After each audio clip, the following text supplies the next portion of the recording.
It is possible to include moving motion video in any of your slides. Now, to do this, you would go to the Insert ribbon,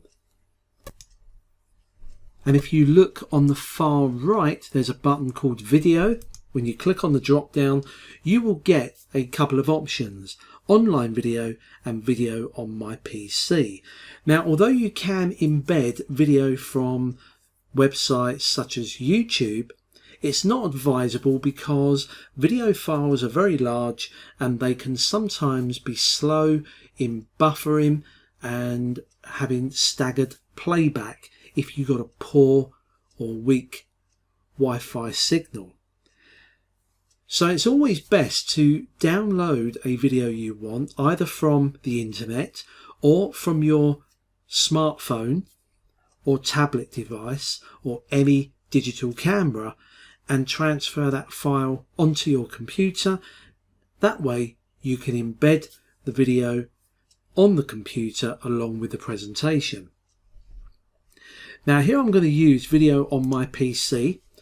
I'm going to choose a video, and the video types are changing all the time, but you can have the most common video type, which is MP4. That's the video type that almost all smartphones and tablet devices currently use to record high definition video. But others are available from Real Player, Flash Movies, QuickTime, MP2 and WMV. So we've got a video clip in here, just like when you add any table, photograph, clip art, they all have their own dedicated ribbons.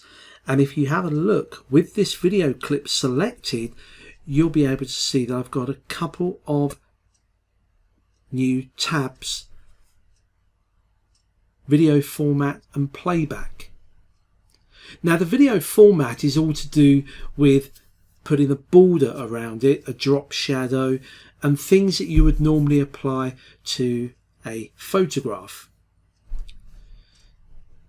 The playback allows us to control how this is played back, and there's many options you can choose from, and it's worth just playing around with these.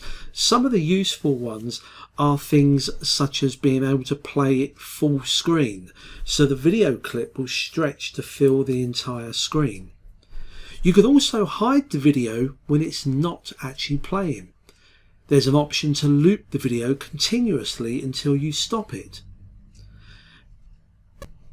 There's options to fade the video in and out, and also to trim the video. Now, although the trim video button isn't a full-featured video editing software, it just allows you to decide when the video starts and when the video ends. In other words, you can trim a video clip to suit your needs.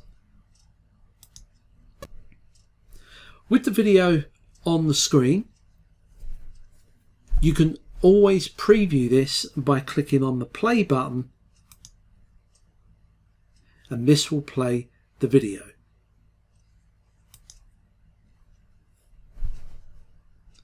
Just like photographs and clip art, you can stretch these and move these around on the slide.